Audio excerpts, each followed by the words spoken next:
SSC GD 2025 के exam का आज की इस वीडियो में पूरा सिलेबस कंप्लीट करेंगे। यानी कि जैसा इस बार साथियों आपके सामने पेपर खुलेगा जनवरी फरवरी में, मैं कहूंगा साथियों डिट्टो वैसा ही पेपर बनाया गया है। यानी कि ऐसा पूरा क्वेश्चन पेपर हम लोग देखेंगे। जैसे कि हिंदी के आपके सवाल आएंगे 20 क्वेश्चन, उसके बाद सामान्य ज्ञान प्लस करंट अफेयर के साथियों 20 क्वेश्चन आएंगे, वैसे 20 क्वेश्चन, और रीजनिंग के 20 क्वेश्चन लिए हैं। उसके बाद मैथ के क्वेश्चन आप देखेंगे। तो आज की इस वीडियो में साथियों एक दृढ़ निश्चय ले लीजिए कि अगर आप इस रण क्षेत्र में कूद गए हैं तो आपको अंत तक रुकना है। अगर आप इस वीडियो में अंत तक रुकते हैं तो यह माना जाएगा कि सिलेक्शन के आप पक्के सच्चे दावेदार हो, और आपको मालूम पड़ेगा साथियों कि कितनी तैयारी आपकी हो चुकी है और कितनी तैयारी आपकी बाकी है। तो अपना और अपने माता पिता का सपना को साथियों पूरा करने के लिए 39,000 सीटों में से एक सीट पक्की करने के लिए इन सभी प्रश्नों को अपने मनोमस्तिष्क में स्टोर कीजिएगा, क्योंकि पेपर आपका इसे बाहर नहीं जा सकता। तो बहुत तेजी के साथ साथ हिंदी के 20 सवालों को हम लोग देखेंगे। पहला सवाल है कि सही वर्तनी कौन से शब्द की है, मुझे बताइए। यानी कि दीक्षा कैसे लिखा जाता है? ऐसे नहीं, ऐसे नहीं, ऐसे नहीं। दीक्षा जैसे आपको ऑप्शन नंबर डी में लिखा हुआ ऐसे लिखा जाता है। उसके बाद देखिए आपसे कहा जा रहा है कि केवल फलों पर जीवन निर्वाह करने वाले के लिए एक शब्द क्या होगा। देखिए जो केवल फलों पर ही अपना जीवन निर्वाह करता है ना, उसको फलाहारी कहा जाता है। क्या कहा जाता है? उसको फलाहारी कहा जाता है। अगर हम बात करते हैं साथियों यहाँ पर अल्पाहारी, अल्पाहारी किसे कहते हैं? जो कम भोजन करता है उसको अल्पाहारी कहते हैं। और जो शाकाहारी की बात करें साथियों, जो फल वगैरह या जो साग सब्जी वगैरह खाए ना, उसको साथियों शाकाहारी कहा जाएगा। ठीक है ना। चलिए, और अन्न खाने वाले को साथियों अन्नहारी कहा जाता है। नेक्स्ट नंबर का सवाल है, कह रहे कि इहलौकिक का विलोम क्या होगा, मुझे बताइए। तो इहलौकिक का विलोम क्या हो जाएगा? इहलोक का विलोम क्या हो जाएगा? परलोक हो जाएगा, जिनका भी आंसर ऑप्शन नंबर ए है, मैं कहूंगा बिल्कुल करेक्ट है। उसके बाद देखिए कमल का समानार्थी शब्द बताइए। यानी कि कमल, देखिए अंत में जिस शब्द के जा लग जाए, मैक्सिमम वर्ड्स होते हैं उनका, वो कमल का पर्यायवाची हो जाएगा। अब जैसे कि कौन कौन से भाई मैं आपको बता देता हूं। जैसे कि मान लीजिए वनज, वनज शब्द है अंत में क्या लग गया? इसके जा लग गया, तो ये कमल का पर्यायवाची हो जाएगा। जलज की अगर बात करें अंत में साथियों जा लग गया, कमल का पर्यायवाची हो जाएगा। उसके अलावा सरोज की अगर बात करें तो अंत में साथियों क्या लग गया? ये आपका जा लग गया, तो ये आपका क्या हो जाएगा? सरोज भी आपका कमल का पर्यायवाची हो जाएगा। और अंत में यहाँ पर भी जा आया है, ये भी आपका कमल का पर्यायवाची हो जाएगा। उसके बाद देखिए कह रहे कि वह सीढ़ियों से ऊपर चढ़ गया, इसमें किस भाग में साथियों त्रुटि है, मुझे बताइए। देखिए यहाँ पर अगर बात करें, ये जो सीढ़ियां लिखा हुआ है ये गलत लिखा हुआ है। सीढ़ियां कैसे लिखा जाता है, मैं कहूंगा यहाँ पर ये जो गलती है ना, सीढ़ियां गलत लिखा हुआ है। कैसे लिखा जाता है साथियों? सीढ़ियों की अगर बात करें, सीढ़ियां आपका ऐसे लिखा जाता है कि वह सीढ़ियों से ऊपर चढ़ गया, तो मैं कहूंगा सीढ़ियों ऐसे लिखा जाता है साथियों। ये पॉइंट है एक तरीके से, ये वाला आएगा साथियों, ना कि ये वाला आएगा। तो मैं कहूंगा कि जिनका आंसर ऑप्शन नंबर डी के साथ है बिल्कुल करेक्ट भाई, बहुत बढ़िया, वेरी गुड क्लास। चलिए साथियों उसके बाद देखिए कह रहे कि मन में टकराहट उत्पन्न होने से मैं कोई निर्णय ना कर सका। अब आपको खाली जगह में बताना है कौन सा वर्ड आएगा। मैं मन में द्वंद्व उत्पन्न होने से मैं कोई निर्णय ना कर सका, या मन में संघर्ष उत्पन्न होने से, या मन में युद्ध होने से। तो मैं कहूंगा कि यहाँ पर आपका द्वंद्व शब्द आ जाएगा। क्या आ जाएगा साथियों? द्वंद्व शब्द आ जाएगा। यानी कि मन में द्वंद्व उत्पन्न होने से मैं कोई निर्णय न कर सका। इस प्रकार जिनका आंसर ऑप्शन नंबर बी के साथ है, मैं कहूंगा आंसर आपका बिल्कुल करेक्ट है। उसके बाद देखिए साथियों अब आपको बताना है कि गलत विलोम युग्म कौन सा है। देखिए यौगिक का विलोम तो अयौगिक होता है, ये बिल्कुल सही हो जाएगा। लचीले का विलोम क्या कड़ा होता है? बिल्कुल साथियों। और यौवन का विलोम क्या साथियों? वार्धक्य होता है, मैं कहूंगा बिल्कुल होता है। लेकिन योगी का विलोम वियोगी नहीं होता है। क्या होता है साथियों? योगी का विलोम होता है भोगी। क्या? योगी का विलोम भोगी होता है साथियों, वियोगी नहीं होता है। तो मैं कहूंगा कौन सा वाला सुमेलित नहीं है? ऑप्शन नंबर डी वाला सुमेलित नहीं है, सुमेलित नहीं है, तो यही आपका राइट आंसर हो जाएगा। आकाश को चूमने वाले के लिए एक शब्द साथियों मुझे बता दीजिए क्या हो सकता है, बताइए। देखिए, आकाशवाणी की जब हम बात करते हैं ना, तो आकाश से सुनाई पड़ने वाली जो वाणी होती है ना, उसको आकाशवाणी कहा जाता है। ठीक है, इतनी बात साथ आप लोग ध्यान रखेंगे। और अगर गगनचुंबी की हम बात करते हैं तो आकाश के चूमने वाले को गगनचुंबी कहा जाता है। उसके बाद देखिए, कह रहे कि उदार का आपको बताना है साथियों कि विलोम क्या हो सकता है। तो आप लोग ध्यान रखेंगे, उदार का विलोम क्या होता है, मुझे बताइए। देखिए, आपसे पूछा जाएगा साथियों उदार का विलोम क्या हो जाएगा, तो आप लोग ध्यान रखेंगे उदार का विलोम कृपण होता है। क्या होता है साथियों? उदार का विलोम कृपण होता है। सही वर्तनी वाला शब्द आपको बता रहा है। देखिए, सही वर्तनी की अगर बात करें तो उत्कृष्ट कैसे लिखा जाता है साथियों? उत्कृष्ट की अगर बात करें कुछ ऐसे लिखा जाता है। और ऐसे कहां पर लिखा हुआ है? ऑप्शन नंबर ए में लिखा हुआ है। साथियों, आपको बहुत तेजी से लगना है, क्योंकि आपके रियल एग्जाम में जब हिंदी के क्वेश्चन होंगे ना, तो बहुत जल्दी आपको कंप्लीट करना है। क्योंकि जब हिंदी को कम समय में कंप्लीट करोगे, जीके जीएस को कम समय में कंप्लीट करोगे, तभी आपके पास मैक्सिमम समय होगा रीजनिंग को और मैथ का देने के लिए। और मैं कहूंगा साथियों, अगर आपके पास आपने हिंदी और जीके से समय बचा लिया, तो आप रीजनिंग और मैथ में पूरे नंबर लाओगे। और हमारा उद्देश्य भी यही है, ठीक है ना। हमारा उद्देश्य है कि रीजनिंग में 20 में से 20 क्वेश्चन आप सही करें और मैथ में 20 में से 20 क्वेश्चन सही करें। और हिंदी तो मैं आपको ऐसे ही पढ़ा दूंगा कि हिंदी में एक सिंगल क्वेश्चन भी आपका गलत नहीं होने दूंगा।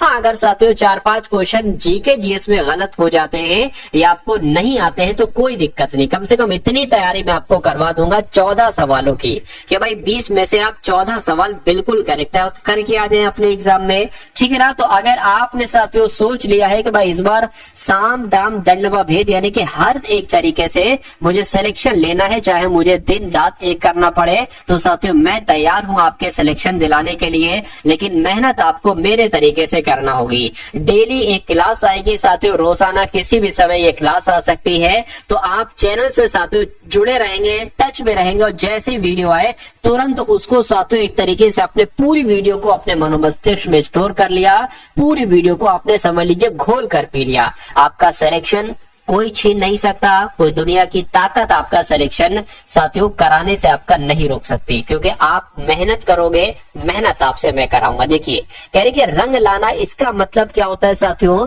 परिवर्तन होना नहीं, धाक जमना नहीं, प्रभाव उत्पन्न होना। बिल्कुल साथियों, रंग लाना, ठीक है, प्रभाव उत्पन्न होना, ये आपका बिल्कुल सही जवाब हो जाएगा। अगला सवाल देखिए, आपसे यहाँ पर कहा जा रहा है कि मुझे गिलानी है कि मैं अपनी दावत में सम्मिलित नहीं हो सकूंगा, या मुझे खेद है, या मुझे शोक है, या मुझे हर्ष है। तो इस खाली जगह में साथियों खेद शब्द आ जाएगा, यानी कि मुझे खेद है कि मैं आपकी दावत में, अपनी नहीं आपकी दावत में सम्मिलित नहीं हो सकूंगा।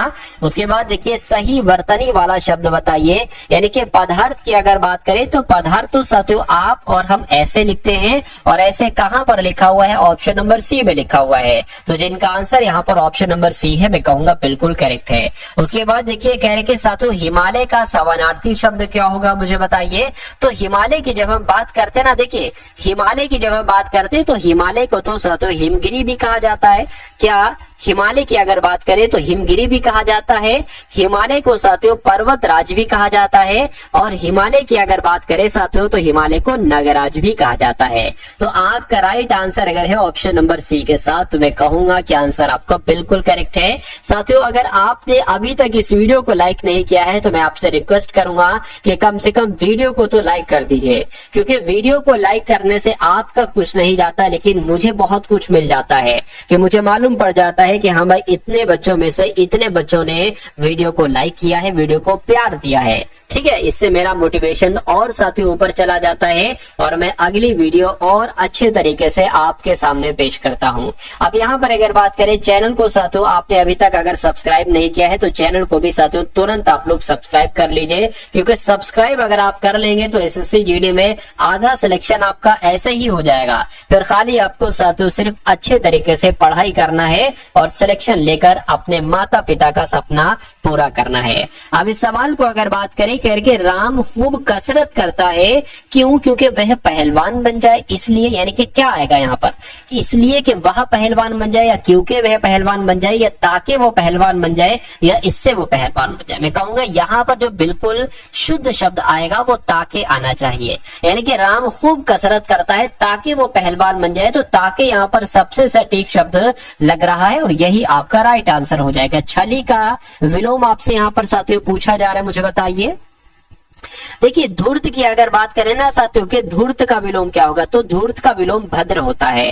कपटी की अगर बात करें साथियों, कपटी का विलोम क्या होता है, तो कपटी की अगर बात करें साथियों निष्कपट होता है। क्या होता है? निष्कपट होता है। और निश्चल की अगर बात करते हैं साथियों, तो आपको ये ध्यान रखना है कि छली का विलोम निश्चल हो जाएगा और निश्चल का विलोम साथियों छली हो जाएगा। ये आपको साथियों मालूम होना चाहिए। निष्फल की अगर बात करें, निष्फल का विलोम फल हो जाएगा। चलिए भाई, उसके बाद देख लीजिए नेक्स्ट नंबर का सवाल है, कह रहे कि दाहिना हाथ होना। अब इस मुहावरे का मतलब आपसे पूछा जा रहा है कि दाहिना हाथ होना, इसका मतलब क्या होता है?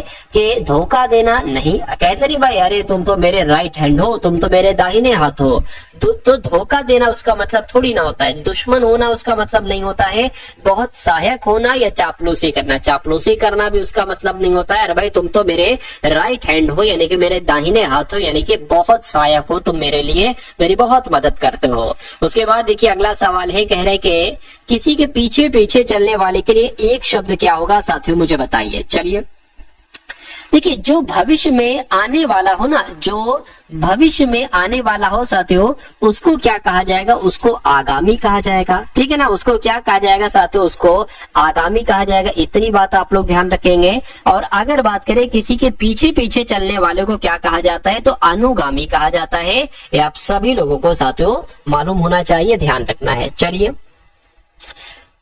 उसके बाद देख लेते हैं नेक्स्ट नंबर का सवाल है, कह रहे कि अनंत किसका पर्यायवाची है, मुझे बताइए। तो अनंत की अगर बात करें ना, अनंत साथियों आकाश को कहा जाता है। आकाश को साथियों नभ कहा जाता है, गगन कहा जाता है, अंबर कहा जाता है, व्योम कहा जाता है। ये सब आपसे पूछे जाते हैं आकाश के पर्यायवाची, अनंत के पर्यायवाची।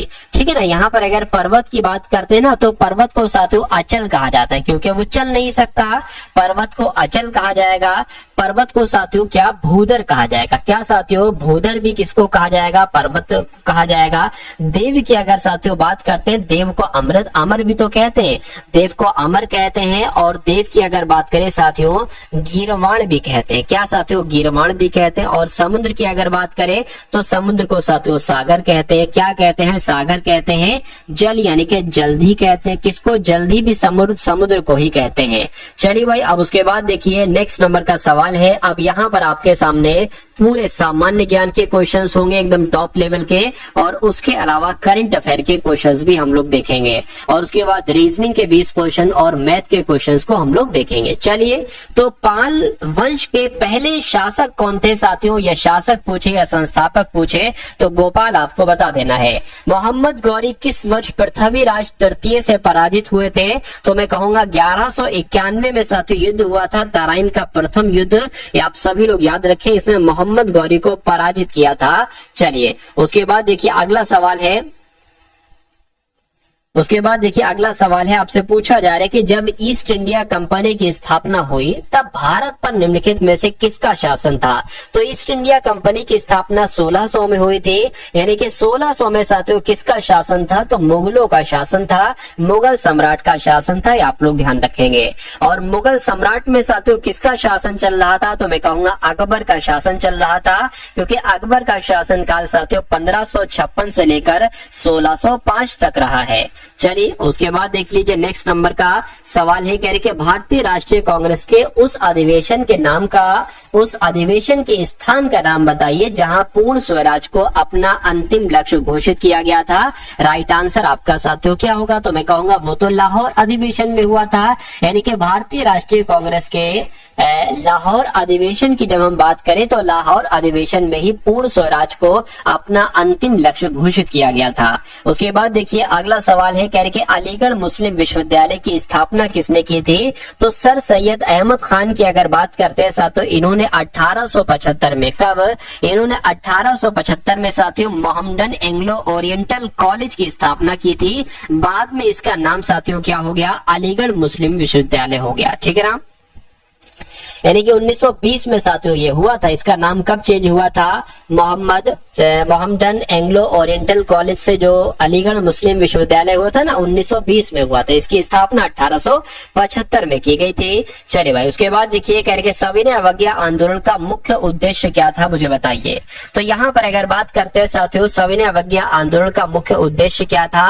कि अगस्त कथन के विरुद्ध नहीं, गोलमेज सम्मेलन के विरुद्ध नहीं, विंस्टन चर्चिल की प्रतिक्रियावादी उकाम विरुद्ध नहीं साथियों, नमक कर के विरुद्ध सविनय अवज्ञा आंदोलन शुरू किया गया था। महात्मा गांधी जी के द्वारा शुरू किया गया था। उसके बाद देखिए कह रहे कि संयुक्त राज्य अमेरिका ने किस वर्ष दूसरे विश्व युद्ध में प्रवेश किया था? तो मैं कहूंगा जो दूसरा विश्व युद्ध था ना साथियों, ये 1939 से लेकर 1945 तक चला था और अमेरिका ने इसमें जो एंट्री ली थी वो 1941 में ली थी। कब ली थी? 1941 में ली थी। उसके बाद देखिए कह रहे कि भारतीय संविधान के अनुच्छेद 19 में कौन सा अधिकार शामिल है? तो जब हम बात करते हैं साथियों अनुच्छेद 19 की, तो आप लोग ध्यान रखेंगे वाक और अभिव्यक्ति स्वतंत्रता का अधिकार अनुच्छेद 19 में दिया गया है। आप लोगों को मालूम होना चाहिए। अगला सवाल है आपकी स्क्रीन पर, कह रहे कि लोकसभा में सदस्यों के द्वारा निजी विधेयक पेश करने की सूचना अवधि क्या होती है? तो क्या होती है साथियों? 1 माह होती है।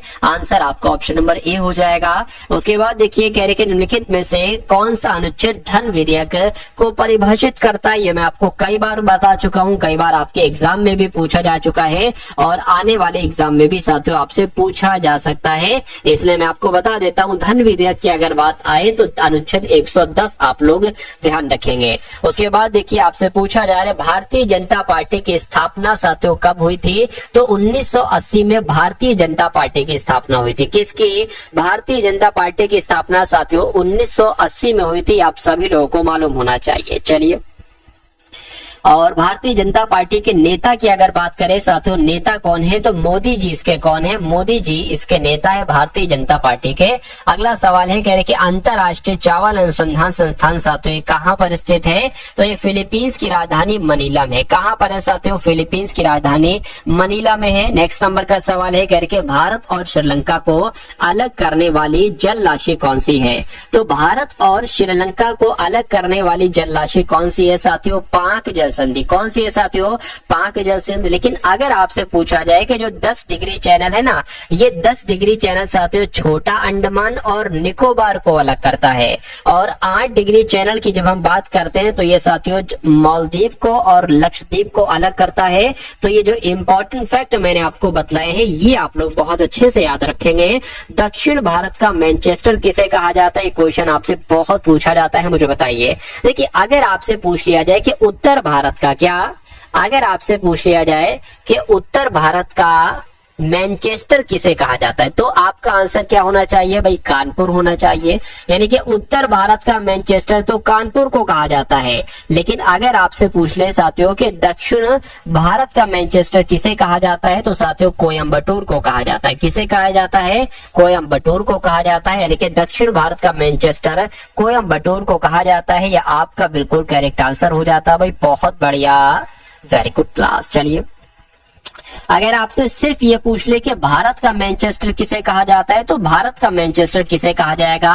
अहमदाबाद को कहा जाता है। किसे कहा जाता है साथियों? अहमदाबाद को कहा जाता है। इतनी जानकारी अगर आपको ध्यान है, मैं कहूंगा साथियों कि धीरे धीरे इस लेवल पर मैं आपको पहुंचा दूंगा, उस मुकाम तक आपको पहुंचा दूंगा कि समझ लीजिए सब कुछ आपका कवर हो जाएगा। ये जो आप देख रहे हैं ना साथियों, पुस्तकों को देख रहे हैं, इनका निचोड़ मैं साथियों आपके सामने ला रहा हूं। यानी कि ऐसे क्वेश्चन से आपके सामने से गुजरेंगे जो आपको डायरेक्ट आपके एग्जाम में देखने को मिलेंगे।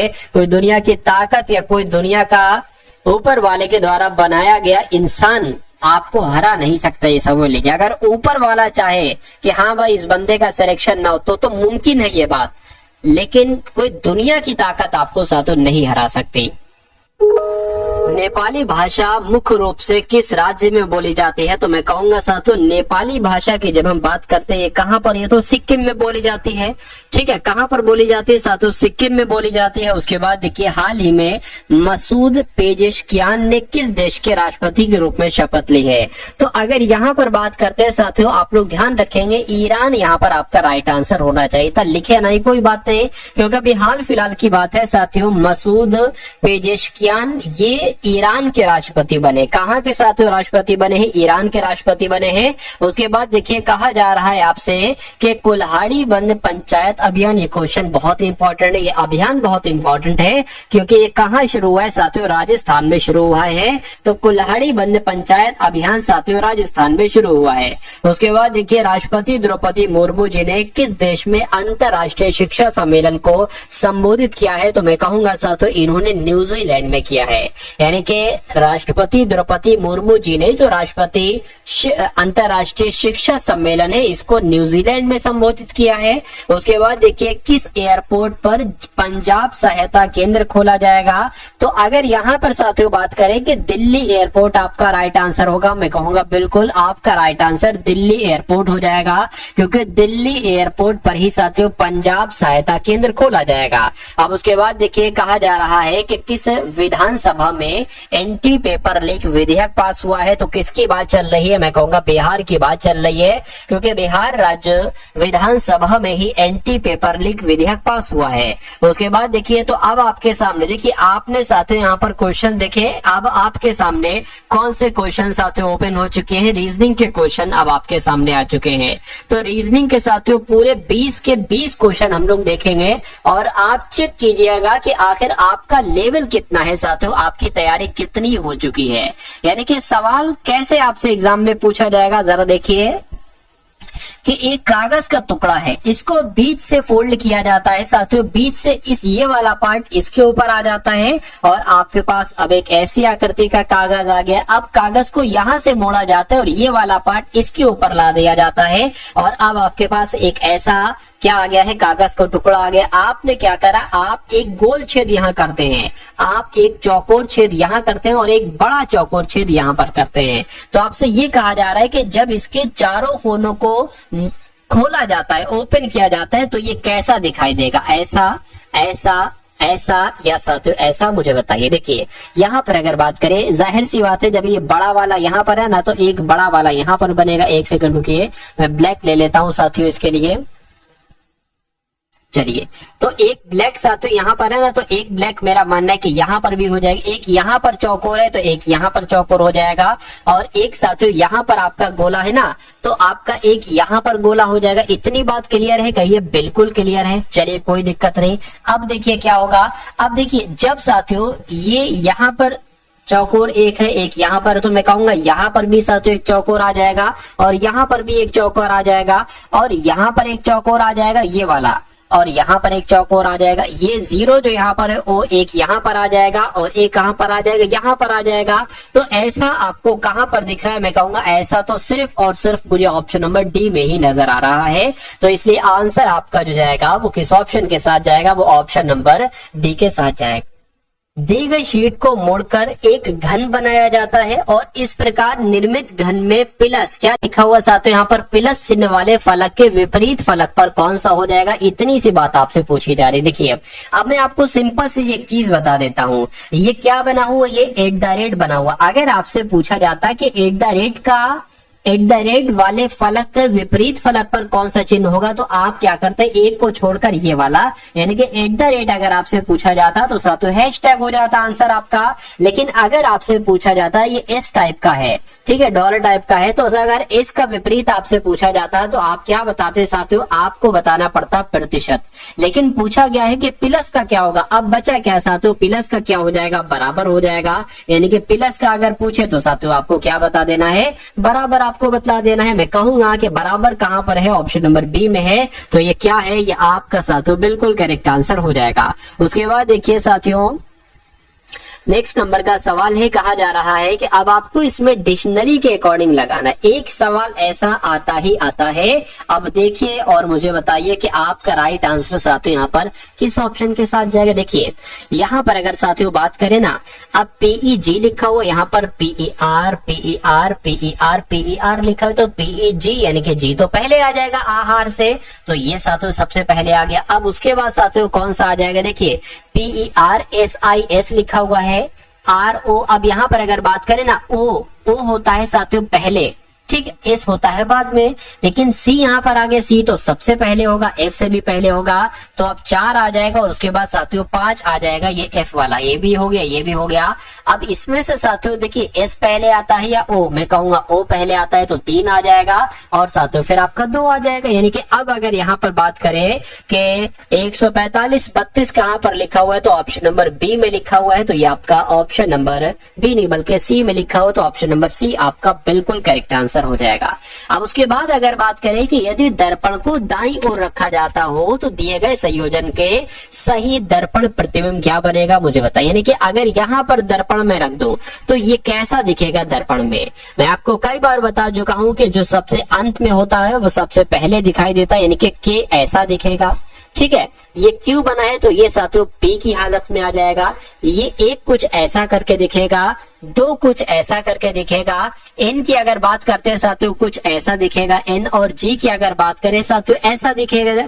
तो आपको ये बताने के ऐसा कहां पर साथियों आपको नजर आ रहा है, देखिए चलिए के हो गया, पी हो गया, ये एक है क्या, चलिए एक बना दिया, ये भी नहीं, तो कोई सा नहीं मिसमैच कर रहा है, ठीक है। यहाँ पर के किसी में है ही नहीं, तो मैं कहूंगा या तो ये गलत है या ऑप्शन गलत है। खैर कॉन्सेप्ट जो मैंने आपको बताया है वही कॉन्सेप्ट आप लोग ध्यान रखेंगे। 2 चीजें, जो सबसे अंत में होगा वो सबसे पहले दिखेगा, ठीक है। चलिए उसके बाद देखिए अगला सवाल है, और अगर बात करते हैं जैसे कि बी, अगर बी का मुंह इस तरफ है तो दर्पण में ये इसका इस तरफ दिखेगा, लेकिन ए का जैसे है ना ए वैसा ही दर्पण में दिखेगा। उसके बाद देखिए नंबर सीरीज वाला सातों सवाल है आपके स्क्रीन पर, कह रहे हैं कि 2 है, उसके बाद 5 है, उसके बाद 11 आ गया है, उसके बाद 17 आ गया है। आपको बताने के उसके बाद क्या नंबर आएगा, और उसके बाद 31 ही आना चाहिए और फिर 41 आना चाहिए। चलिए भाई यहाँ पर अगर साथियों हम लोग बात करें, ये क्या है, 2 है, 5 है, 11 है, 17 है, 31, ये सब के सब साथियों अभाज्य संख्या है। क्या है, ये सब अभाज्य संख्या है। तो मैं कहूंगा कि यहाँ पर भी कोई अभाज्य संख्या आएगी। यानी कि अगर साथियों यहाँ पर हम लोग बात करते हैं कि 17 के बाद अभाज्य संख्या तो 19 आती है, लेकिन 19 कहीं ऑप्शन में नहीं दे रखी है। क्या 21 अभाज्य संख्या नहीं, 25 अभाज्य संख्या नहीं, 29 अभाज्य संख्या तो है, लेकिन 29 से पहले 23 भी अभाज्य संख्या है, तो यहाँ पर 23 आएगा। चलिए तो इस प्रकार जिनका भी आंसर ऑप्शन नंबर डी के साथ है, मैं कहूंगा आंसर आपका बिल्कुल करेक्ट हो जाएगा। अब उसके बाद देख लीजिए अगले नंबर का साथियों सवाल आपके स्क्रीन पर है, देखिए सवाल को और बता दीजिए राइट आंसर आपका क्या होगा। कह रहे कि LAYOUT को WRRVDI लिखा जाता है, तो उसी कूट भाषा में CHETAK को क्या लिखा जाएगा, मुझे बताइए। देखिए यहाँ पर अगर हम लोग ऐसा करते लिख ही लेते हैं, जैसे कि L जो होता है ना 12 पर होता है, A 1 पर होता है, Y साथियों 25 पर होता है, O 15 पर होता है, U 21 पर होता है, T 20 पर होता है, और यहाँ पर इसको लिख लेते हैं साथियों W 23 पर होता है, R 18 पर होता है, फिर R 18 पर होता है, V 22 पर होता है साथियों, D 4 पर होता है, I 9 पर होता है। अब यहाँ पर आपको देखना है कि कितने कितने साथियों नंबर जो है ना वो आगे बढ़ रहे हैं, बस इतनी सी बात आपको देखना है। और साथियों आपको कोई दिक्कत कोई परेशानी महसूस नहीं होना चाहिए। देखिए यहाँ पर से तो अच्छा खासा बड़ा, यहाँ से भी बहुत बड़ा, यहाँ से भी अच्छा, यहाँ पर एकदम से कम हो गया। एक काम साथियों आप ये करिए कि इस 20 की अगर बात करें ना तो ये 20 से 23 हो जाता है, यानी कि यहाँ पर 3 बढ़ा दिया गया है। ये 21 से 18 हो गया है, तो अब साथियों 3 घटा दिया गया है, यानी कि यहाँ पर 3 बढ़ाया, यहाँ पर 3 घटाया। ये 15 से 18 हुआ, फिर से साथियों 3 बढ़ा दिया गया। 25 से 22 हुआ, यानी कि फिर से 3 घटा दिया गया। 1 से 4 हुआ, फिर 3 बढ़ा दिया गया, और 12 से 9 फिर 3 घटा दिया गया। तो लॉजिक आप समझ गए ना क्या चल रहा है, पहले 3 बढ़ाया गया फिर घटाया गया। तो इसको भी हम लोग इसमें 3 बढ़ाएंगे तो क्या आ जाएगा साथियों, मुझे बताइए। सबसे पहले 3 बढ़ाया गया है ना, अच्छा यहां से चलना है भाई, ये भी तो देखना है। के 11 पर होता है 3 बढ़ाएंगे 14 आ जाएगा, 14 पर n होता है, n ये लिखा है a। अब यहाँ पर साथियों 3 घटाएंगे, तो जब a में भैया 3 घटाएंगे तो क्या आ जाएगा साथियों, x आ जाएगा, w नहीं आएगा। तो मैं कहूंगा ये हमारा राइट आंसर हो जाएगा। शॉर्ट तरीके से साथियों, आपने पूरा सवाल नहीं देखा, ठीक है, जितना देखना चाहिए था उतना देख लिया और आंसर तक हम बिल्कुल आसान तरीके से पहुंच गए। अब उसके बाद देखिए अगला सवाल है। अब यहाँ पर अगर बात करते हैं ना, बहुत ध्यान से देखना है।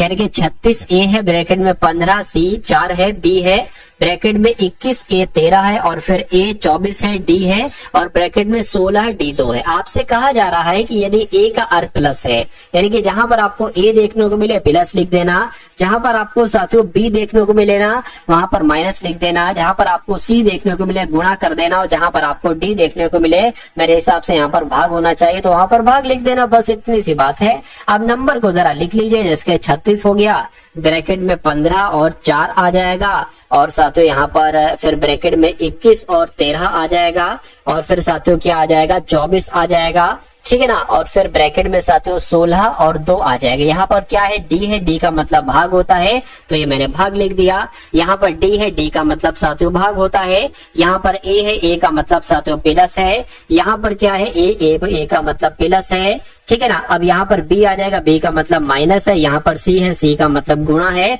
और यहाँ पर क्या है, ए है, और ए का मतलब प्लस है। तो इतनी बात साथियों क्लियर है, कहीं बिल्कुल क्लियर है। अब देखिए ये 36 हो गए, ये प्लस 15 चौक 60 हो जाएंगे, माइनस 21 13 कितने हो जाएंगे, 4 और 3 34 हो जाएंगे। इतनी बात क्लियर है, बिल्कुल क्लियर है। अब देखिए यहाँ पर इसकी जगह पर पता क्या आएगा, 2 8 16 यानी कि 8 आएगा, और 8 को यहाँ पर 24 से भाग देना है। तो जब 24 से भाग देंगे 8 एकम 8, 8 3 24 हो जाएगा। तो मैं डायरेक्ट साथियों यहाँ पर 3 लिख लेता हूँ, ठीक है, 3 लिख लेता हूँ। अब इन दोनों को जोड़ दीजिए, 6 और साथियों कितना 96 हो गया यहाँ पर, ठीक है ना, 96 हो गया साथियों। चलिए अब इसमें से 34 घटा लीजिए और 3 जोड़ दीजिए, तो इसमें 2 बच जाएगा, और यहाँ पर साथियों 6 आ जाएगा, प्लस 3 कितना हो जाएगा, 66 हो जाएगा। लेकिन 66 नहीं बल्कि 65 हो जाएगा, और 65 के ऑप्शन में है, मैं कहूंगा बिल्कुल ऑप्शन में है, ऑप्शन नंबर ए वाले में है। तो इस प्रकार जिनका भी आंसर ऑप्शन नंबर ए है, मैं कहूंगा बिल्कुल करेक्ट है। चलिए उसके बाद देखिए अगले नंबर का सातों सवाल है, कह रहे कि 2 बहनें रजनी और रानी, क्या रजनी और रानी की आयु का अनुपात 2:3 है। 6 वर्ष के बाद उनकी आयु का अनुपात 3:4 हो जाएगा।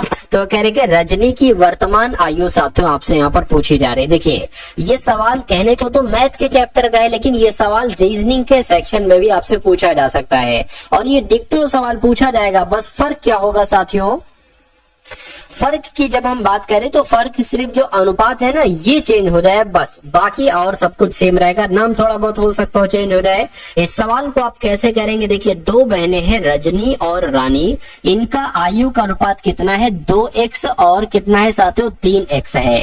रजनी की आयु 2x है तो रानी की आयु 3x है। कह रहे कि 6 वर्ष के बाद, तो इसमें 6 जोड़ दीजिए, 6 जोड़ दीजिए दोनों में। कह रहे कि 6 वर्ष के बाद उनकी आयु का अनुपात 3:4 हो जाता है, यानी कि 3:4 हो जाता है। तो कह रहे कि रजनी की वर्तमान आयु क्या होगी, तो रजनी की साथियों आयु कितनी है 2x है, यानी कि 2x का मान आपसे पूछा जा रहा है। तो x का मान यहां से निकाल लीजिए, फिर 2x का बहुत आराम से निकल जाएगा। देखिए 4 दूना 8 हो जाएगा, यानी कि 8x हो गया, 6 चौक 24 हो जाएगा, बराबर साथियों 3x की अगर बात करें 3 गुणा 3 9x हो जाएगा, 6 3 18 हो जाएगा। ठीक है, ये आपका साथियों 9x आ गया, ये बराबर के उधर है 8x, इधर आएगा तो माइनस का हो जाएगा 8x। अब देखिए ये साथियों 24 है इधर, ये बराबर के उधर 18, इधर आएगा तो माइनस का हो जाएगा।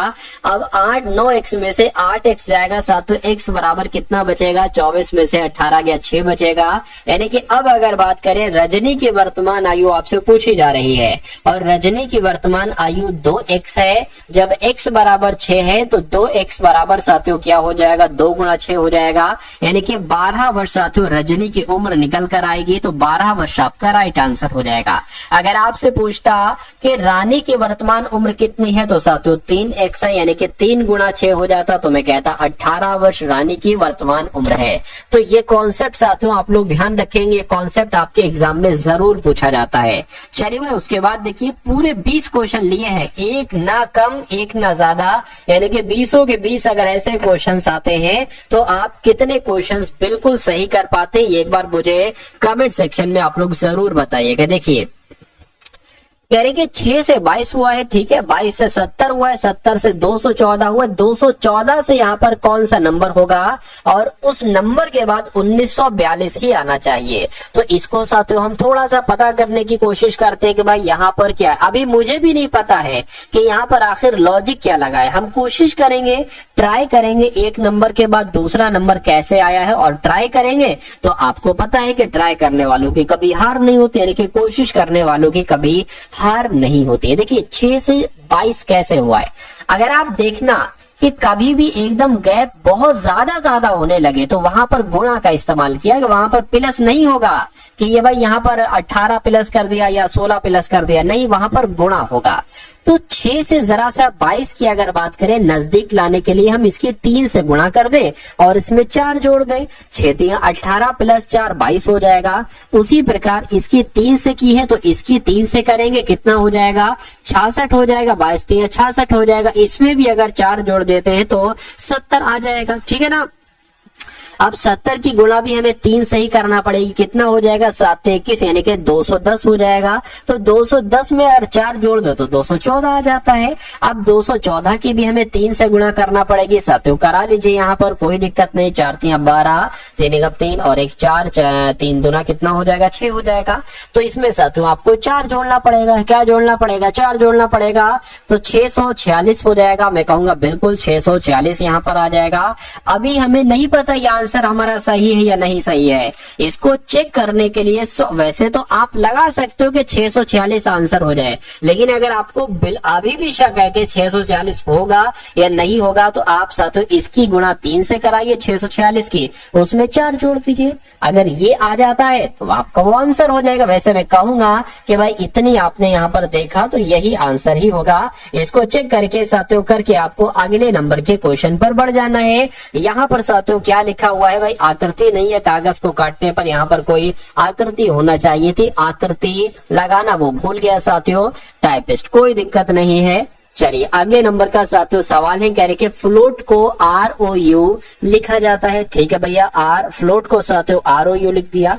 उसके बाद कह रहे कि CLAIM को OAV लिखा जाता है। तो आपको बताने कि ARMED को क्या लिखा जाएगा, देखिए और मुझे बताइए कि आपका राइट आंसर यहाँ पर साथियों किस ऑप्शन के साथ जा सकता है। चलिए देखिए यहाँ पर अगर साथियों बात करें ना, F जो होता है साथियों वो 6 पर होता है और L कितने पर होता है, 12 पर होता है।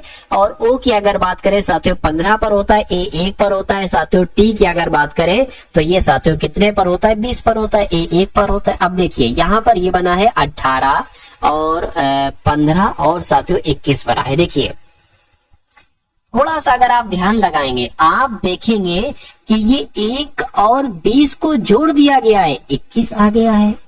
6 और 12 को जोड़ दिया गया है, 18 आ गया है।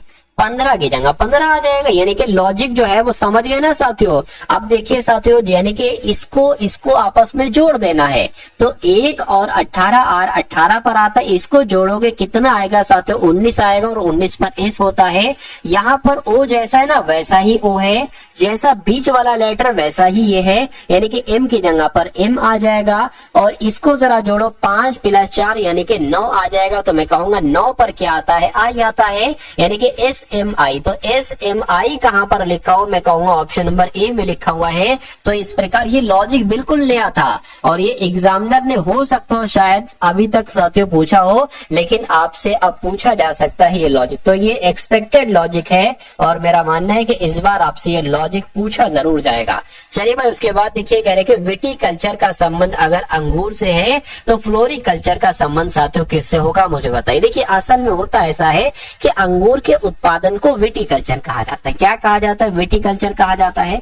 तो किसके उत्पादन को फ्लोरिकल्चर कहा जाएगा, यहाँ पर शब्द क्या जुड़ा है, यहाँ पर फल शब्द जुड़ा है। तो मैं कहूंगा फलों के उत्पादन को फ्लोरिकल्चर कहा जाएगा। तो इस प्रकार जिनका भी आंसर ऑप्शन नंबर ए के साथ है बिल्कुल करेक्ट भाई, बहुत बढ़िया, वेरी गुड क्लास। चलिए साथियों अब उसके बाद देखते हैं नेक्स्ट नंबर का सातवां सवाल है आपकी स्क्रीन पर। तीन तीन लेटर है यानी कि SRQ, उसके बाद PON, उसके बाद आपको बताने कि यहाँ पर कौन से तीन लेटर आएंगे और उसके बाद JIH ही आना चाहिए और उसके बाद GFE ही आना चाहिए। यहाँ पर अगर बात करें सातों S आता है 19 पर, ठीक है। यहाँ पर एक काम करता हूँ सातों, मैं आपको बिल्कुल बता ही देता हूँ। S 19 पर आता है, R 18 पर आता है और Q 17 पर आता है, P 16 पर आता है ये वाला, O 15 पर आ जाएगा, N 14 पर आ जाएगा। अब आपको बताने कि यहाँ पर कौन से तीन लेटर आएंगे और J 10 पर आता है, I 9 पर आता है, H 8 पर आता है, J 7 पर, 6 पर, 5 पर आता है। अब देखिए यहाँ पर 19 से 16 हुआ है, 3 घटा है। अगर हम यहाँ पर भी अगर साथियों 3 घटाएं तो मेरे हिसाब से 13 आना चाहिए।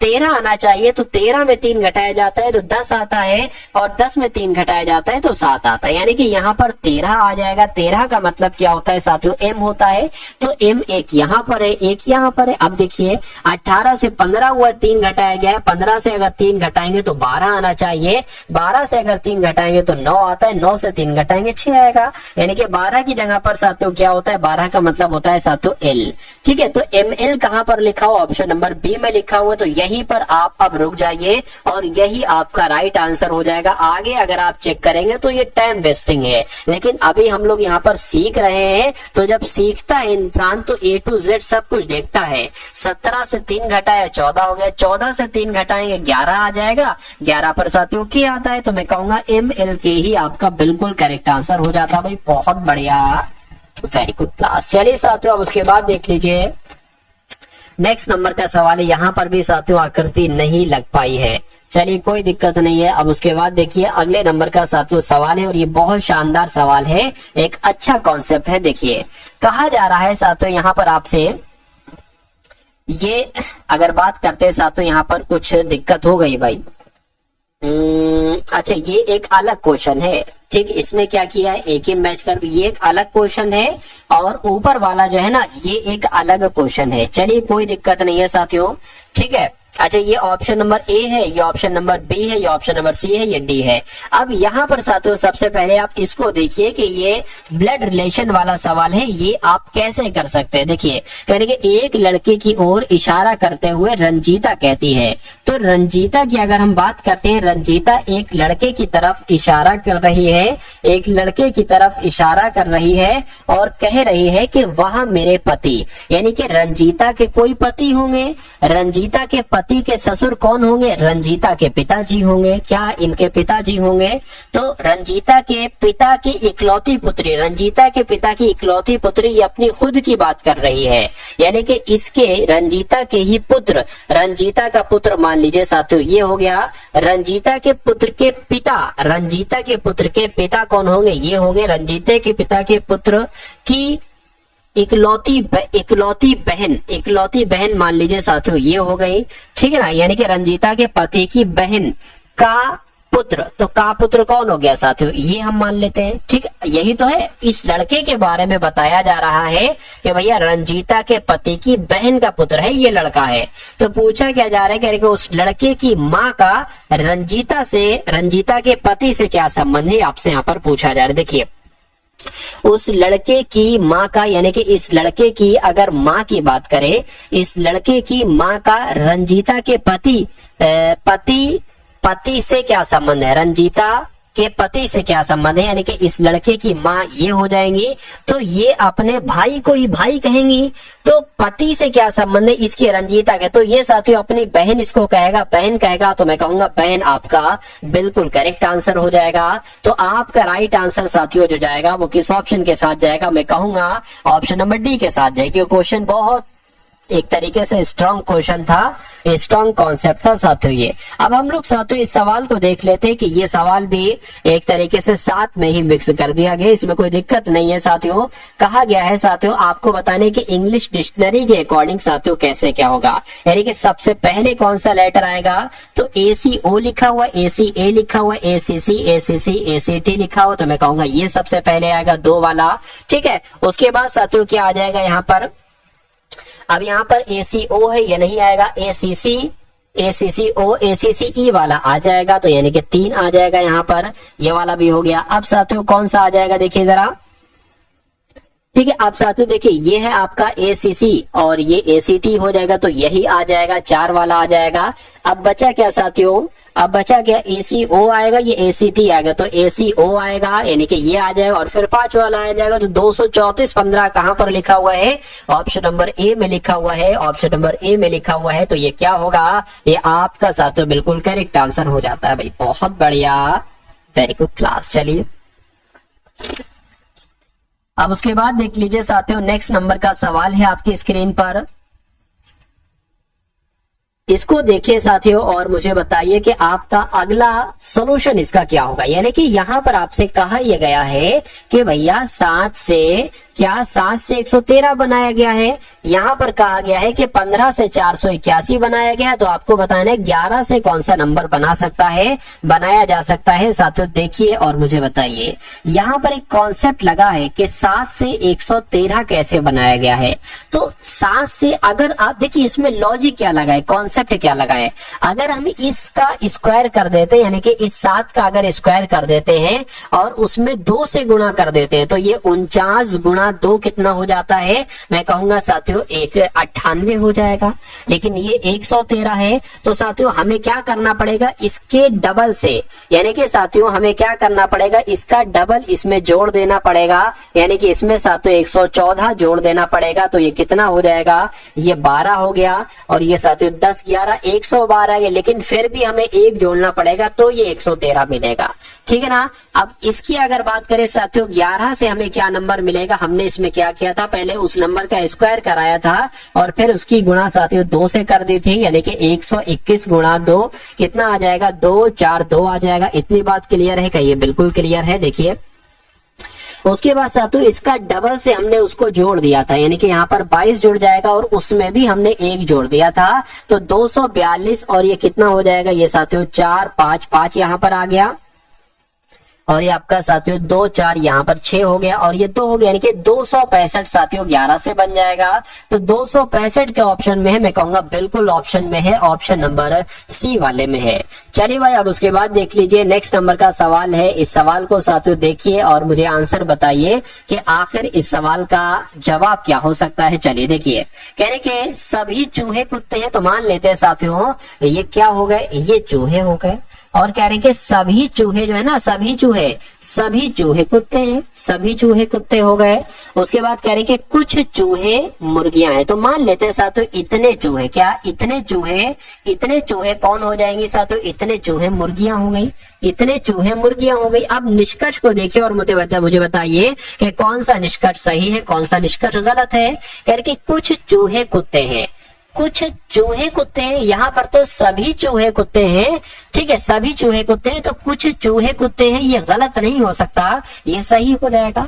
कुछ मुर्गियां चूहे, बिल्कुल साथियों कुछ मुर्गियां चूहे, इतनी मुर्गियां साथियों चूहे हैं, तो ये भी बिल्कुल सही हो जाएगा। यानी कि निष्कर्ष 1 और निष्कर्ष 2 आपका दोनों सही हो जाएगा, और दोनों सही हो जाएगा तो यही आपका बिल्कुल करेक्ट आंसर हो जाएगा। चलिए भाई अब उसके बाद देखिए, अब यहाँ पर आपको साथियों बताना है कि कौन सा एक तरीके से संबंध सही तरीके से आएगा, भतीजी ब्यूटिशियन महिलाएं। देखिए इतनी बात तो क्लियर है कि जो भतीजियां होती है ना, भतीजी वो महिलाएं ही होती हैं। तो ये मान लीजिए साथियों क्या हो गई, ये महिलाएं हो गई, तो ये क्या हो जाएंगी, ये भतीजियां हो जाएंगी। ठीक है, अब ब्यूटिशियन की अगर बात करें तो ब्यूटिशियन कुछ लड़कियां भी होती है, कुछ लड़के भी होते हैं, तो हो सकता हो कुछ ब्यूटिशियन भतीजियां हो, तो ये कुछ ब्यूटिशियन भतीजियां हो गई। हो सकता हो कुछ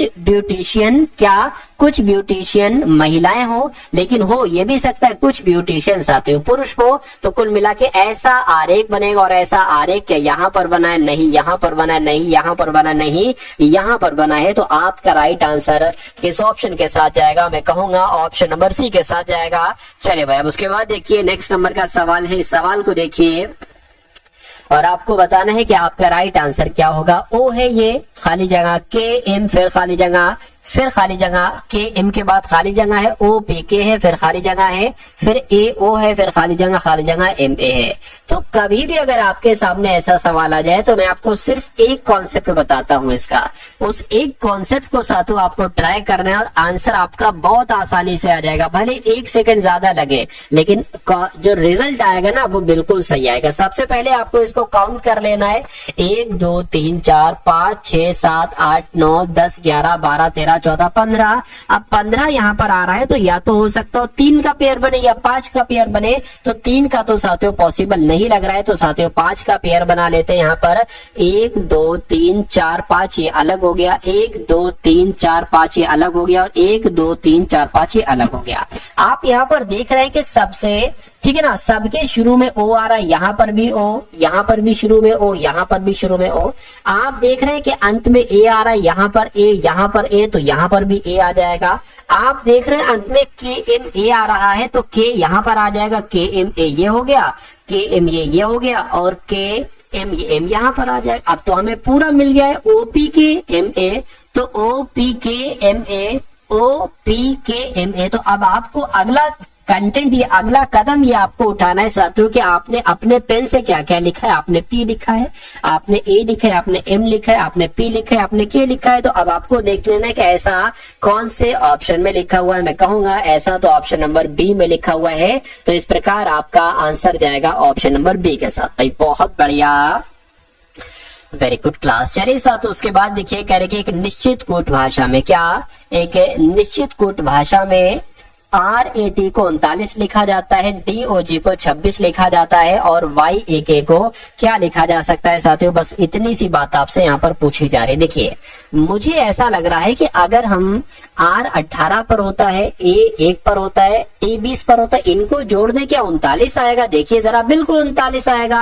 अगर इसको जोड़ दे साथियों 4 + 15 + G बोले तो 7, कितना आएगा साथियों आपका 22 हो जाएगा। 22 बिल्कुल 26 आएगा। तो मैं कहूंगा Y आता है 25 पर, A आता है 1 पर, क्या आता है 11 पर, यानी कि 25 और 22 कितना हो जाएगा 7 4 बोले तो 47 हो जाएगा। 47 तो नहीं, कोई मिस्टेक हुई है।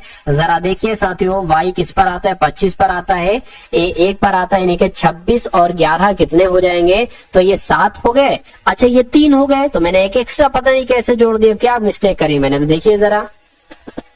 अच्छा यहाँ पर आपका जो है ना, यहाँ पर आपका अच्छा इसको मुझे 12 करना चाहिए था, मैंने 22 कर दिया। तो कुल मिला के 37 आपका आंसर आएगा और 37 किसका आंसर है, ऑप्शन नंबर सी वाला है, बिल्कुल सही हो जाएगा आपका आंसर।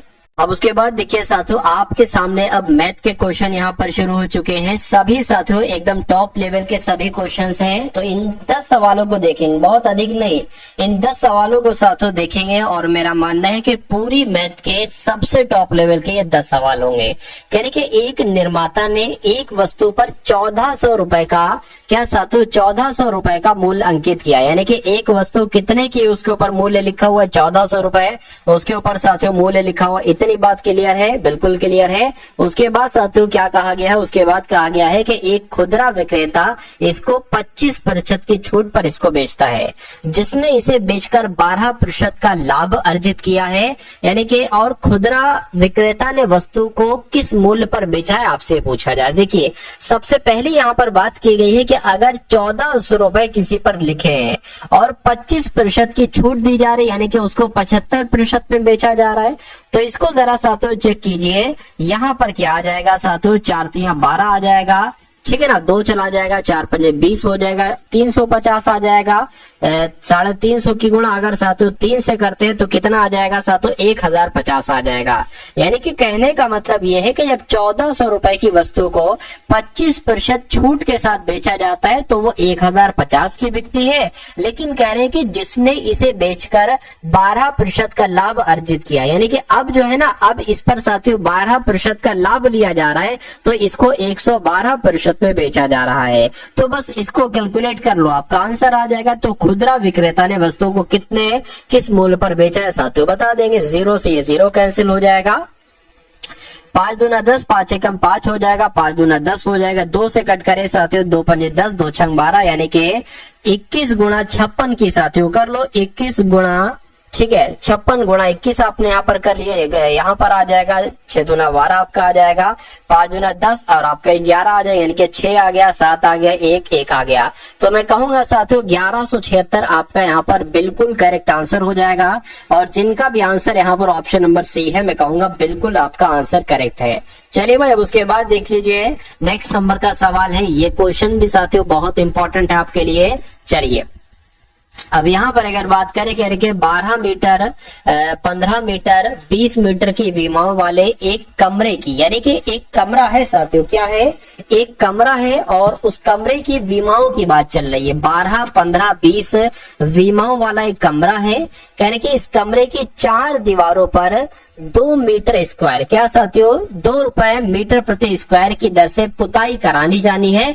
तो इसका खर्चा आपसे पूछा जा रहा है कितना आएगा। देखिए सबसे पहले अगर बात करें, हमें ये मालूम होना चाहिए कमरे के चारों दीवारों का क्षेत्रफल क्या होगा।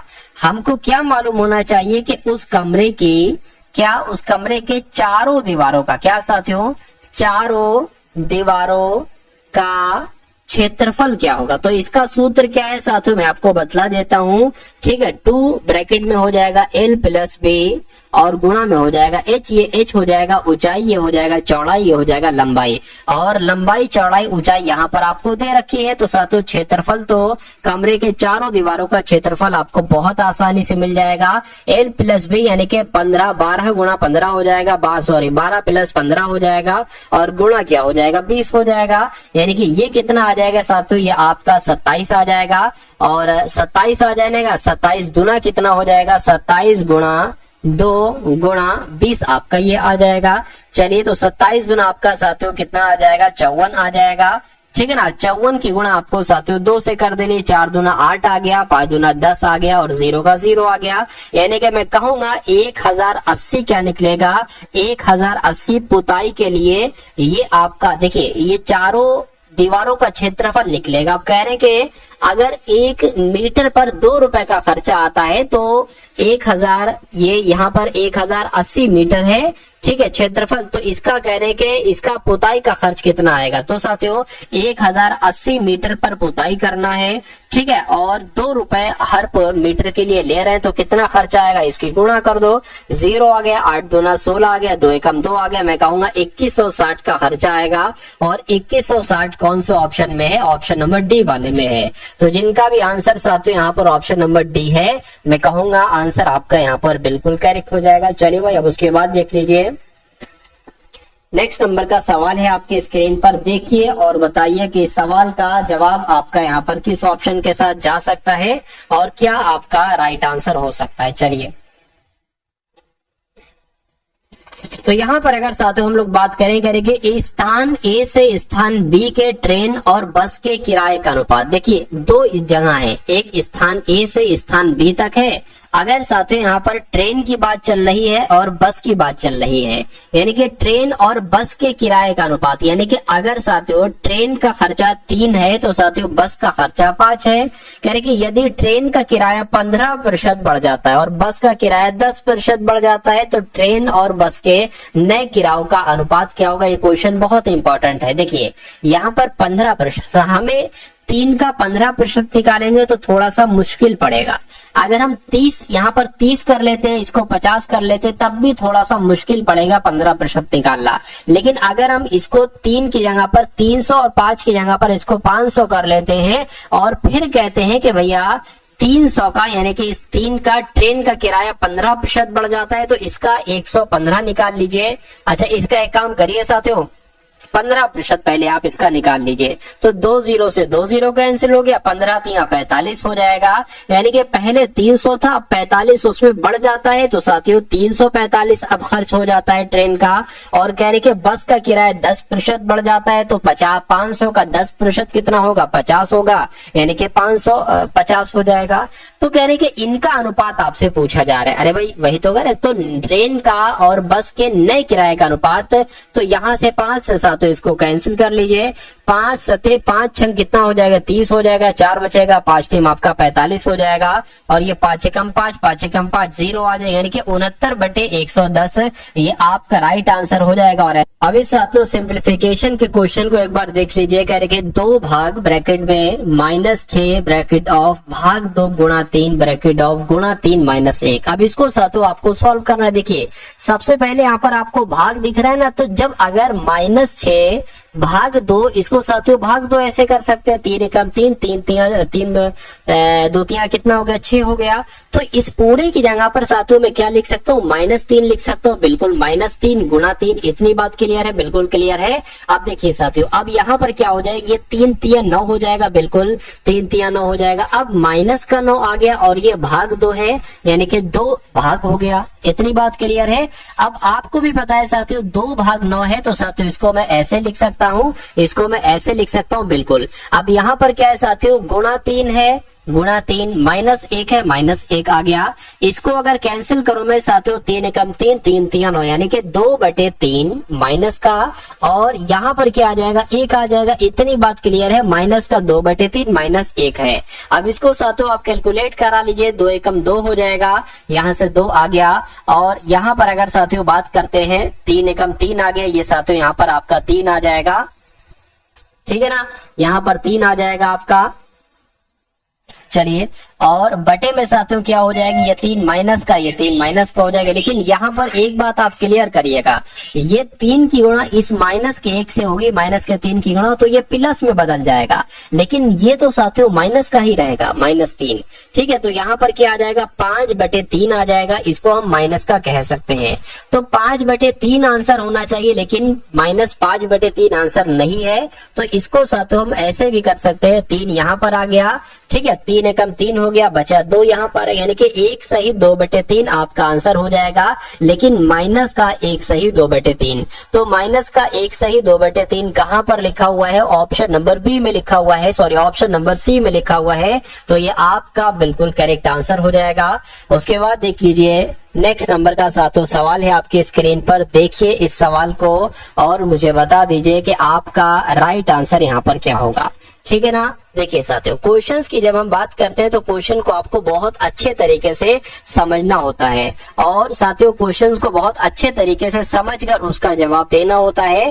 पहले आप क्या करिए साथियों, क्वेश्चन की ज्यादा से ज्यादा आप प्रैक्टिस कर लीजिए, और यहाँ पर डेली आपकी साथियों प्रैक्टिस भी करवाई जा रही है, और जो एक्सपेक्टेड क्वेश्चन आपके बनते हैं वो भी आपको दिए जा रहे हैं, ठीक है ना। तो सब कुछ साथियों कंप्लीट आपकी तैयारी करवाई जा रही, चाहे वो मैथ हो, चाहे रीजनिंग हो, चाहे साथियों जीके जीएस हो, या चाहे हिंदी हो, सब कुछ करंट अफेयर के भी। अब इस सवाल को हम लोग देख लेते हैं साथियों, करके एक सौदे में प्रतिशत लाभ क्रय मूल्य से 70% के बराबर। बहुत आराम से समझिएगा। देखिए क्या कहा गया है, कह रहे कि एक सौदा हुआ है जिसमें जो लाभ है ना, लाभ ये क्रय मूल्य के 70% के बराबर है। तो अगर मान लीजिए क्रय मूल्य यानी कि कॉस्ट प्राइस अगर 100 है, ठीक है, और लाभ कितना बताया गया है, क्रय मूल्य अगर 100 है तो लाभ साथियों 70% बताया गया है। तो मैं कह सकता हूँ सेलिंग प्राइस क्या हो जाएगी, यानी कि विक्रय मूल्य क्या हो जाएगा, 170 हो जाएगा, जाहिर सी बात है, ठीक है ना। यानी कि साथियों आपका क्रय मूल्य अगर 100 है, लाभ अगर 70 है, तो विक्रय मूल्य क्या हो जाएगा 140 हो जाएगा। इतनी बात साथियों क्लियर है, बिल्कुल क्लियर है। अब यहाँ पर आप देखिए कह रहे कि यदि बाद में क्रय मूल्य 40% बढ़ जाता है, यानी कि क्रय मूल्य पहले तो 100 था, लेकिन 40% बढ़ जाएगा, तो ये साथियों 140 हो जाएगा। लेकिन विक्रय मूल्य समान रहता है, यानी कि विक्रय मूल्य ये जो 170 है ना, ये 170 रहता है, क्रय मूल्य को बढ़ा दिया जाता है।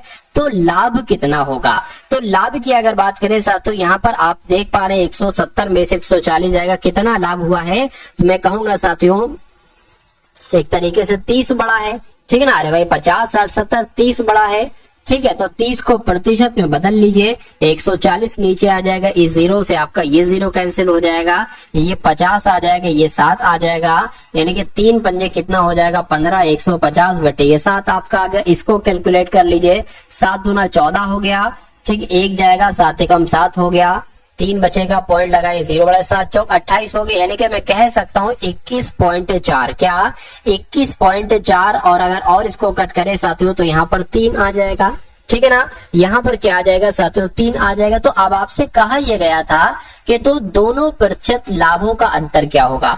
पहला लाभ क्या था, पहला लाभ 70% था, दूसरा लाभ क्या है, 21.43% है, तो दोनों का अंतर करा लीजिए, यानी कि 70 में से 21.43 को साथियों घटा दीजिए। क्या दिक्कत है, कोई दिक्कत नहीं है साथियों। कितना बचेगा, 10 में से 3 जाएगा 7 बचेगा, 9 में से 4 जाएगा साथियों, ये आपका 5 बच जाएगा। और यहाँ अब पता क्या हो जाए, ये 69 अब हो गया, 1 ले लिया है ना, तो साथियों यहाँ पर 9 में से 1 जाएगा, 8 बचेगा, और 6 में से यहाँ पर साथियों 4 जाएगा। मैं कहूंगा 48.57 आपका बिल्कुल करेक्ट आंसर हो जाएगी। अच्छा क्वेश्चन था, अच्छा कॉन्सेप्ट था इसका। तो इस प्रकार आंसर आपका जो जाएगा वो किस ऑप्शन के साथ जाएगा साथियों, ऑप्शन नंबर सी के साथ जाएगा। चलिए भाई, अब उसके बाद देख लीजिए नेक्स्ट नंबर का सवाल है।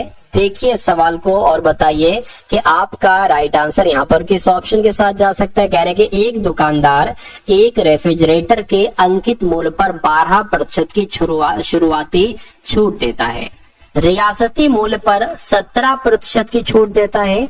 यदि अंकित विक्रय मूल्य 21,912 है, ठीक है ना, 21,912 है, तो अंकित मूल्य, ठीक है, अंकित मूल्य ज्ञात कीजिए। अंकित मूल्य आपसे पूछा जा रहा है। देखिए मान लीजिए अंकित मूल्य x है, ठीक है।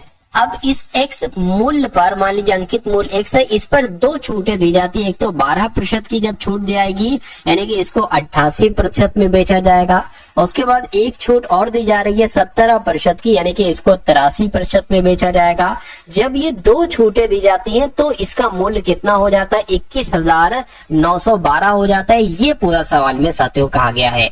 तो आपको अंकित मूल्य ज्ञात करना है, यानी कि साथियों आपको x का मान ज्ञात करना है। x का मान आप ज्ञात कर लोगे, आपका आंसर आ जाएगा बहुत आराम से, ठीक है। 29,912 यहाँ पर, सॉरी 21,912 यहाँ पर लिख दिया, ठीक है। अब इसको जरा कट कर लो, 4 दूना 8, 4 दूना 8, इसको कट करोगे तो साथियों ये 25 आ जाएगा। यानी कि एक काम आप ये करते हो, x बराबर साथियों 21,912 गुणा ये 25 की गुणा इससे हो जाएगी, 25 आ गया, और 100 की भी गुणा भी सही इससे हो जाएगी। बटे में आपका क्या आ जाएगा, बटे में आपका आ जाएगा 22 गुणा 83। क्या आ जाएगा, 22 गुणा 83 आ जाएगी। इतनी बात क्लियर है, बिल्कुल क्लियर है। अब एक काम करिए साथियों, इसको थोड़ा सा मैं जगह बनाता हूं। देखिए 2 एकम 2, 2 एकम 2, 2 एकम 2 0 आएगा, 2 नीम 18, 2 पंजे 10, 2 छंग 12 हो गया। इसको अगर 11 से कट करें, 11 एकम 11, ठीक है, 11 नीम कितना हो जाएगा साथियों, 99 हो जाएगा। कितना बचेगा, 10 बचेगा, ये 105 हो जाएगा। फिर से 11 नीम 99 हो जाएगा। फिर कितना बचेगा, 6 बचेगा, 66 हो जाएगा, 11 छंग 66 हो जाएगा। यानी कि अब आपके सामने आ गया है 986 गुणा 2500, और भाग में कितना आ जाएगा साथियों, 83 आ जाएगा। अब मुझे ऐसा लग रहा है साथियों कि जो 996 है ना, ये 83 से कटता है। तो कैसे कटता है साथियों, मैं कहूंगा साथियों, अगर हम बात करें 10 से अगर इसकी करें तो 830 हो जाएगा। अगर 83 की 12 से गुणा करते हैं तो कितना आ जाएगा, 6, 16 और 8 और 3 आ गया, यानी कि 6 आ गया, 9 आ गया। बिल्कुल साथियों, मैं कहूंगा ये 12 बार में कट जाएगा। तो अब आपको साथियों 12 की गुणा 2500 से कराना है, बस आपका आंसर आपके सामने आ जाएगा। 12 की गुणा 2500 से करा लीजिए। तो 12 की गुणा साथियों 25 में करा लेता हूँ, 00 बाद में जोड़ देंगे, 12 पंजे 60 हो जाएगा, 12 दूना 24 हो जाएगा, 0 आ गया, 9 आ गया, 2, यानी कि 2 0 लगा दिया। मैं कहूंगा 29,000 आपका राइट आंसर आ जाएगा। लेकिन 29,000 यहाँ पर है, यहाँ पर तो साथियों 29,000 नहीं है। फिर क्या करना है, फिर क्या कोई दिक्कत हो गई है साथियों, क्या हो गया मुझे बताइए। चलिए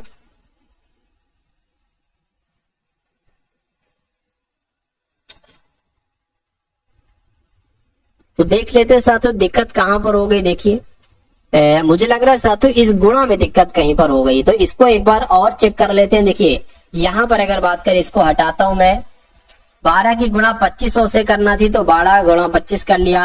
यानी कि अगर बात करते हैं साथियों 5 दूना 10 आपका हो गया, 5 एकम 5 और आपका 6 हो गया, ठीक है। गुणा आपका आ गया, 12 दूना कितना हो गया, 24 आ गया, 0 आ गया, ये 10 आ गया, ठीक है, ये 3 आ गया और 2 0 थे, 2 0 मैंने लगा दिया, यानी कि ये तो 30,000 आ गया। तो 30,000 आपका यहाँ पर बिल्कुल सही जवाब हो जाएगा, ठीक है ना। तो थोड़ी सी साथियों मिस्टेक हो गई थी, कोई दिक्कत नहीं, उसको सुधार लिया गया है। अब नेक्स्ट नंबर का सवाल आप लोग देखेंगे और बताएंगे कि इस सवाल का जवाब आखिर यहाँ पर आपका क्या हो सकता है। कहा जा रहा है कि यदि एक गोले का व्यास, मान लीजिए ये एक गोला है और इसका व्यास जो है ना, व्यास वो कितना है, वो 56 सेंटीमीटर है, इसका पृष्ठीय क्षेत्रफल क्या होगा, ये इतनी सी बात आपसे पूछी जा रही है।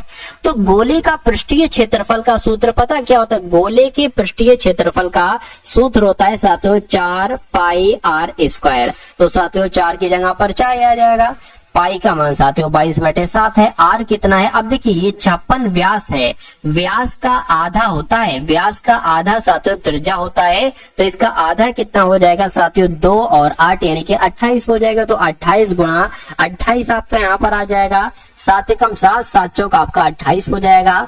4 की गुणा 22 से करेंगे तो साथियों ये 88 आ जाएगा, और 28 की गुणा जब हम 4 से करेंगे तो साथियों 4 अट्ठे 32 आ जाएगा, 4 दूना 8 11, यानी कि 112 की गुणा आपको 88 से कराना है। बस आपका आंसर आपके सामने आ जाएगा, कोई दिक्कत कोई परेशानी आपको महसूस नहीं होना चाहिए, कोई दिक्कत नहीं। इसकी गुणा करा लेते हैं, 8 दूना 16 हो गया, 8 एकम 8 9 हो गया, 8 एकम 8 हो गया, फिर से यही आ जाएगा 9 6 9 8 आ गया, इसको जोड़ लीजिए साथियों, ये आपका 6 आ गया, ये आपका 15 आ गया, ठीक है ना, ये आपका साथियों 18 आ गया, ये आपका 9, यानी कि 9856 आ रहा है।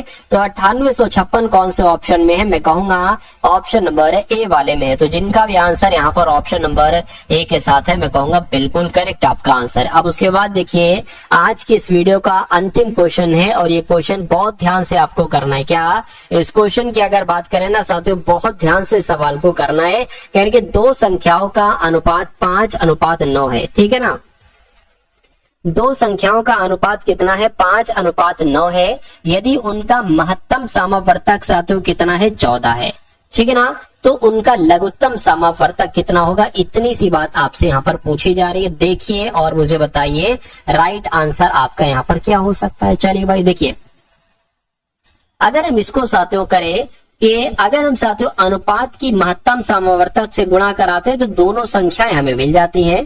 तो यहाँ पर अगर बात करें साथियों कैसे संख्याएं हम निकालेंगे, 14 पंजे 70, ये तो साथियों पहली संख्या हो जाएगी। लेकिन अगर हम साथियों 14 गुणा 9 करेंगे तो ये 126 हो जाएगी, तो ये क्या दूसरी संख्या हो जाएगी? मैं कहूंगा बिल्कुल, यानी कि पहली संख्या 126 होना चाहिए, ठीक है, यानी कि मैं कहूंगा पहली संख्या गुणा दूसरी संख्या बराबर HCF, और एलसीएम आपसे पूछा जा रहा है तो ये एलसीएम और ये सूत्र हो जाएगा साथियों 14 एकम 14, 14 पंजे 70 हो जाएगा, यानी कि 126 की गुणा आपको 5 से कराना है। 5 छंग आपका 30 हो जाएगा, 5 दूना 10 और 1 13 हो जाएगा, 5 एकम 5 और 1 6 हो जाएगा, यानी कि 630 साथियों क्या हो जाएगा? ये आपका बिल्कुल करेक्ट आंसर हो जाएगा। और जिनका भी आंसर यहाँ पर 630 के साथ है, मैं कहूंगा आंसर आपका बिल्कुल करेक्ट है भाई, बहुत बढ़िया, वेरी गुड क्लास। तो कैसी लगी साथियों आपको एक क्लास, एक बार कमेंट सेक्शन में जरूर बताइएगा।